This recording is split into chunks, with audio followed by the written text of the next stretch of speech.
Hello, good morning. Good morning. അനാഥന്റെ പ്രാർത്ഥനയോ വിധവയുടെ പരാതികളോ അവിടുന്ന് അവഗണിക്കുകയില്ല. പ്രഭാഷിതം 35:14.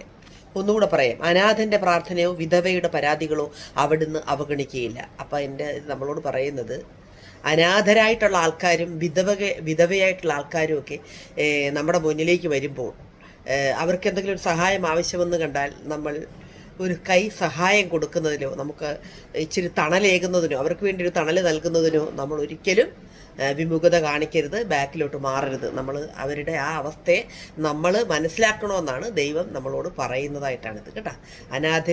അനാഥൻ്റെ പ്രാർത്ഥനയോ വിധവയുടെ പരാതികളോ അവിടുന്ന് അവഗണിക്കുകയില്ല.